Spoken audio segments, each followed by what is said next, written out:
Hey everybody. I know we haven't recorded in a while, so we figured we record today. As you recall, I'm Michelle Pointer. And I'm Alvin Pointer. And today we're just going to what I don't know if you were aware or not, but October is Blindness Awareness Month. And so we just decided that um, we would talk about a few things, maybe a couple of times this month, just to kind of just shed some more light. That's kind of what our purpose is just to give insight, and what better month to make a video than now. So um, I did post it on my Facebook page, how to communicate, how to interact, how to introduce yourself. And if you remember from our first video, we kind of talked about that, about how to introduce yourself and approach someone. I do know, just recapping on that, one of the things that was said in the clip that I just posted was about the reintroduction of yourself. And so I asked my husband, I said, because in the video, in the article, I'm sorry, it said that you should come back and reintroduce yourself, not to technically assume that the person remembers your voice or whatever the case may be. But did you want to stick with what you said originally about don't keep giving your name? Uh, yeah, I'm gonna. Well, this is my feeling on it. I know other people might have a different opinion on it, but I think if we didn't talk, I'm gonna say more than three times personally. For me, it only takes me like twice, sometimes three times to remember your voice, and then especially like if uh you're a familiar person that I'm usually always talking to. Mm-hmm. So like if you say a family member or a close friend or something like that, like Michelle wouldn't have to keep walking up to me and saying, Coley, it's Michelle. Like I know your voice, I know. But so you're Funny. probably saying if it's somebody that you don't interact with, like let's just say on like a weekly basis or something, or maybe it's somebody that you haven't, seen in a long time. Maybe you think, because I mean, even close friends, you Right, kind of know them, and even church members, you kind of remember their voices too. right. So probably somebody you So haven't seen in so a while. like if I maybe went to the doctor, it's fine if they say, "Hey, this is Kim, the nurse." Like that's fine for something like that. But like I said, if it's a familiar person, like things that you wouldn't really pay attention to, I pay attention to. Like I can tell the way that you may tap me who that is, or I can tell the way that you walking who that is, or I can tell. So you I mean can like maybe the even sound of their footsteps is what you're saying too? right, Yeah. or either even I can uh get your sin and be like, oh, that's that person or whoever it might be. So if we talk on a regular basis, you usually don't have to walk up to me and remind me who you are. Right.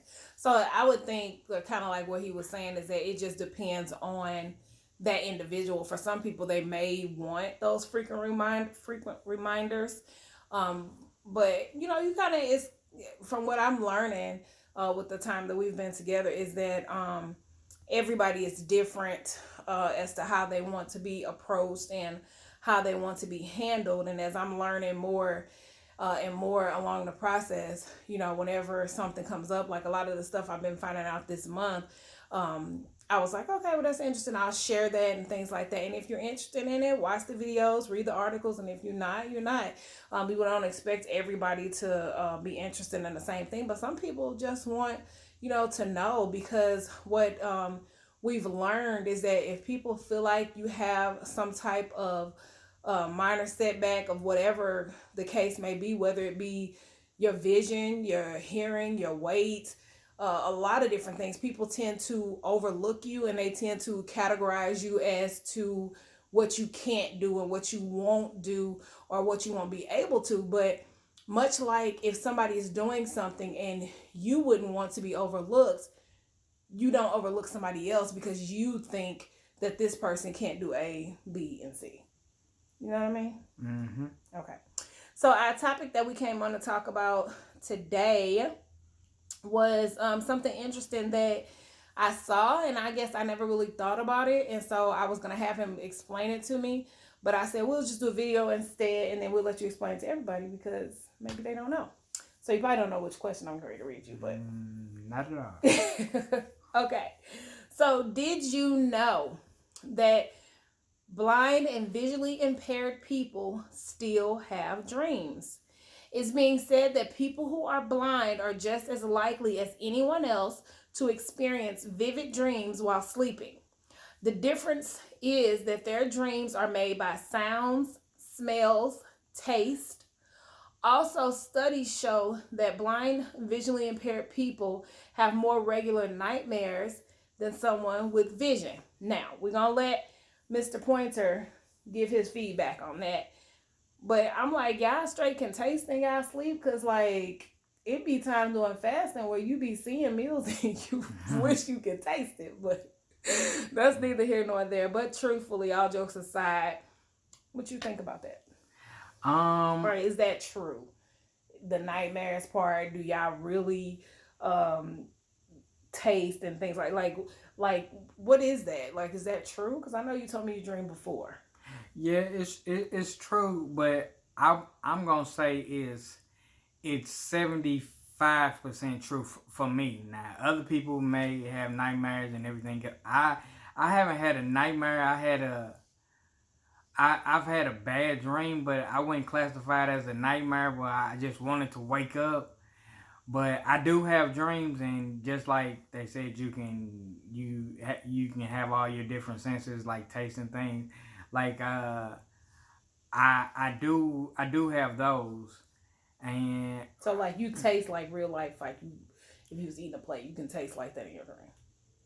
I can taste like that, but I wouldn't say like. Say if you eat some ribs or something, I can't. You like ribs, that's why you want the ribs. Okay, say like you taste some chicken. You like chicken too. Okay, say you eat neither one. You can't taste it like what, like it's physically there, but you have that taste in your mouth. Like say you got done with the peppermint, you still gonna have that taste in your mouth, but it's not there. Like it's more like that. You have the sense of it being there. You can see how you want it to taste. So I mean, it says sounds, but like everybody hears sounds and stuff in their dreams. You know what I mean? Do you actually see like pictures, like in color? Do you actually like see like you haven't been having vision impaired your entire life, so you know what a dream looked like before. Mm-hmm. Those of us that just came to the channel or just started watching, he wasn't born visually impaired. He does have some of his vision, so he knows both sides, if you will. Like his vision impaired didn't happen to, what is it? What was it? It was 17. Was it 17? So when I turned, I think it was like 17? 17. Yeah, so that's not very long ago, as we know. So do you so you remember, like, is it the same type of dream? Do you see the same way? I see now some I see like some I can see perfectly, like I still got 20/20, and then some I can see like I got this vision now, but it's a little better. So like when I wake up, kind of be excited, like my vision finna come back because I can see a little bit better in that dream. Wow. But most of my dreams are pretty much the things that I do know, and now one, it's not the same dream I have, but I do have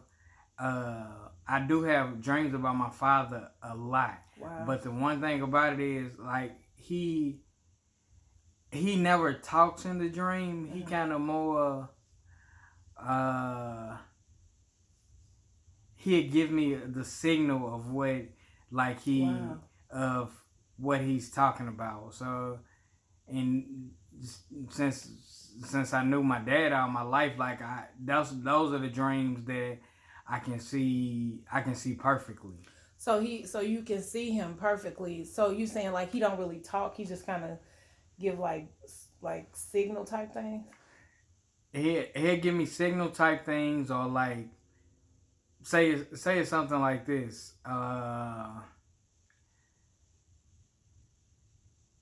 Say like I'm trying to make a decision, and say it's between this car and this car. Just for example, like I may see him driving in the car that I'm supposed to pick. Wow, really? I have dreams like that. Man. So I mean, he never ceases to make me. It's always something that be having me like, wow, really? Like, it's always something I'm interested. I'm a fan, whether y'all know it or not, and I'm always interested to learn. From the very first time we started talking, I literally started researching how to date and what kind of dates and what would make our dating more comfortable, and and even my family, those that were interested in learning, they would impress me by saying, hey, I looked this up today and I found out such and such. And that comforts your heart to know that people love you enough to be interested into how to communicate with you, and to do things to where you're not left out, and to make you inclusive into our lives, and to treat you just as you treat anybody else. Like we don't see minor setback, vision impairment. Like we don't really see that. Like sometimes you completely forget because it's nothing that he lacks at all. He's an excellent husband. He's an excellent father. I mean, from washing the car to washing dishes today. He helped me out with dishes today because I was busy working on some stuff. So, it's just I'm interested, and as I learn, I began to say, hey, babe, did you know they saying this and the other thing? And we have a great sense of humor about things. Like we seen another article, and we just laughed. You know what I mean? So, it's not anything that's sensitive for us, and I think I'm grateful for that because we can joke about vision, we can joke about just so much different stuff, and I think that humor is what God gave us to communicate with each other, because that's been a blessing for us. So the article that I found, because I don't want to take credit for anybody's article, there's a page on Facebook called Elisa's Eye Army. So between that page and there's a few other pages that we've been looking at, and then as I find more to stick out, then we will make another video. What you think? I'm with it. All right. Well, that's all we have. We weren't going to talk for a long time today. We just haven't talked to y'all in a while. And that topic was interesting to me. And I'm thinking that people have asked about a video, so we made a video. Well, I do want to say thanks to my own personal Oprah, Michelle Pointer. That's my second job. Third job. Yeah. It might be a fourth. Fourth job. Okay. All right, y'all. Well, that's the end of that. And I don't think we ever came up with a slogan, so we'll just say good night for now. I love y'all. You got something to say? Good night. I love y'all. Are they staying on point? Huh? Are they gonna stay on point? Stay on point with the pointers. All right, y'all. Good night. Let us know what you think. Leave us a comment. Holla.